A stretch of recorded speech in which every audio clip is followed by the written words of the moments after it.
নমস্কাৰ, মই নাহিদ আফৰিন আৰু ইতিমধ্যে সোশ্যাল মিডিয়া প্লেটফৰ্মত মোক লৈ এটা বিতৰ্কৰ সৃষ্টি হৈছে আৰু সেই বিষয়ে মই দুআষাৰ ক'ব বিচাৰিছোঁ ৰাইট ফ্ৰম দ্য বিগিনিং। আজি কেইদিনমান পূৰ্বে আসাম ষ্টেট ফিল্ম এৱাৰ্ডছৰ ৰিজাল্ট ওলাইছিল আৰু সেই ৰিজাল্ট ওলোৱাৰ ঠিক 5 মিনিটৰ পিছতে জুৰি বৰ্ডৰ পৰা মোক এজন মেম্বাৰে ফোন কৰি মোক কংগ্ৰেচুলেট কৰিছিল। এৱাৰ্ডটো পাইছোঁ বুলি তেখেতেই জনালে মোক আৰু তাৰ পিছতে এখন লিষ্ট সাৰ্কুলেট হৈছিল। সেইখন লিষ্ট ময়ো পাইছোঁ। তাতে অকল মোৰ নাম আৰু ফিল্মখনৰ কথাহে মেনশ্যন কৰা আছিলে। Best female playback singer award Nahid Afrin for the film নিজানৰ গান তেনেকৈ লিখা আছিল। সেই ছেইম লিষ্ট মোৰ আব্বাও পাইছে আৰু ময়ো পাইছোঁ। তাৰপিছত বহুতে কংগ্ৰেচুলেশ্যনছ দিছে, বহুতে ফোন কৰি কথাটো মোক জনাইছে। ইনফেক্ট আসাম ষ্টেট ফিল্ম এৱাৰ্ডছৰ অৰ্গেনাইজিং কমিটিৰ পৰা অৰ্গেনাইজাৰ্ছসকলেও ফোন কৰি মোক টাইম জনাইছে যে কেইটাত আহি পাব লাগে, এৱাৰ্ডটো ল'ব লাগে। চ' ঢেৰ কলছ আহি থকাৰ কাৰণেই তেওঁলোকে মোক ইনভাইট কৰিছিল কাৰণেই মই যোৱাকালি এৱাৰ্ডটো ল'ব গৈছিলোঁ। আৰু তেতিয়ালৈকে মই একোৱেই গম নাপাওঁ যে কোনটো গানৰ কাৰণে এৱাৰ্ড দিয়া হৈছে, কি কথা। কাৰণ নিজানৰ গানত মই জানো যে মই এটা গান গাইছোঁ যাৰ নাম হ'ল নতুন এজাক, আৰু সেই গীতটিৰ কাৰণেই মোক এৱাৰ্ডটি দিয়া হৈছে বুলি মই গম পাইছিলোঁ।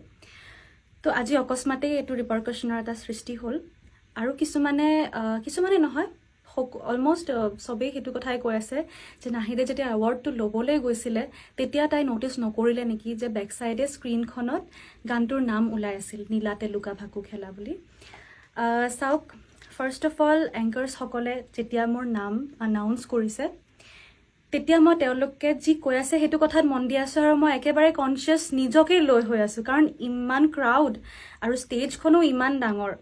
চ' মই জাষ্ট ষ্টেজত গৈছোঁ, লেফ্ট হেণ্ড ছাইডেৰে মই ষ্টেজত এণ্ট্ৰি কৰিছোঁ আৰু ষ্টেজৰ ঠিক মাজত থিয় আছোঁ আৰু ষ্টেজৰ মাজতে সেই গানটোৰ নাম ডিছপ্লে হৈ আছিল।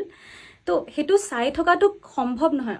আৰু এইটো কথা অকল মই মোৰ ক্ষেত্ৰতে কোৱা নাই, যিসকল এৱাৰ্ডিজ আছে আপোনালোকে যদি ন'টিচ কৰিব তেওঁলোকক আপোনালোকে দেখা পাব যে তেওঁলোকে যেতিয়া ষ্টেজলৈ গৈ আছিল কোনেও চাই থকা নাই যে তেওঁলোকৰ বিষয়ে পিছফালে স্ক্ৰীণত কি লিখা আছে। ঠিক সেইটোৱে কথা, ময়ো চাই থকা নাই কাৰণ মই একো এক্সপেক্ট কৰা নাই যে কিবা ভুল হ'ব স্ক্ৰীণখনত, যে মোৰ বিষয়ে মানে সেই ডিটেইল কিবা এটা ভুল হ'ব বুলি মই একো এক্সপেক্ট কৰি থকা নাই। সেইকাৰণে মই চোৱা নাই স্ক্ৰীণৰ পিছফালে কি লিখা আছে কি নাই। এংকাৰ্ছসকলে যি কৈ আছে মই সেইটো কথাহে মানে শুনি আছোঁ। তেওঁলোকে যদি গানৰ নামটো মেনশ্যন কৰি দিলে হয় তেওঁলোকৰ কথাত যে best singer award goes to miss Nahid Afrin Ansari for the film নিজানৰ গান ফৰ দ্য ছং নীলাতে লুকা ভাকু, এনেকৈ যদি ক'লে হয় তেতিয়া মই শ্বকড হ'লোঁ হয়। আৰু ডেফিনেটলি মই তেতিয়া পাৰিলে ষ্টেজতে কৈ দিলোঁ হয় যে এই গানটো মই গোৱা নাই, আমাৰ সন্মানীয় শিল্পী ৰূপজ্যোতি বাইদেৱে গাইছে, ৰূপজ্যোতি দেৱী বাইদেৱে গাইছে। চ' ডেফিনেটলি মই লাষ্টত এটা কথা ক'ম যে আপোনালোকে ভুল ধৰিছে, ঠিক আছে, মই একো বেয়া পোৱা নাই, মই সৰু হৈ আছোঁ, ভুল আপোনালোকে ধৰিছে যদি মই বেয়া পাবলৈ নাযাওঁ আপোনালোকক। কিন্তু মই এটা কথাই ক'ম যে মোৰ ইয়াতে ভুল কোনো ধৰণৰ নাই, and I am completely innocent. আপোনালোকে যদি কাৰোবাক সুধিবলগীয়া আছে দেন জুৰি বৰ্ডক সোধক, জুৰি মেম্বাৰ্ছসকলক সোধক যিসকলে চিলেকশ্যন কৰিছে।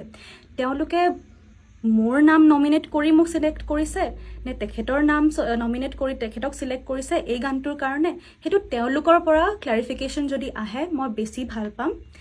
আৰু ইনফেক্ট লাষ্টত যদি মই গম পাওঁ, জুৰি বৰ্ডে যদি স্বীকাৰ কৰে যে নাই এই এৱাৰ্ডটো নাহিদক নিদি আমি নীলাতে লুকা ভাকুৰ গীতটিৰ যিগৰাকী কণ্ঠশিল্পী সন্মানীয় ৰূপজ্যোতি দেৱী বাইদেউ, তেখেতক যদি তেওঁলোকে কয় যে দিব এৱাৰ্ডটো, তেতিয়া মই হেপিলি এৱাৰ্ডটো ঘূৰাই দিবলৈও ৰেডি আছোঁ।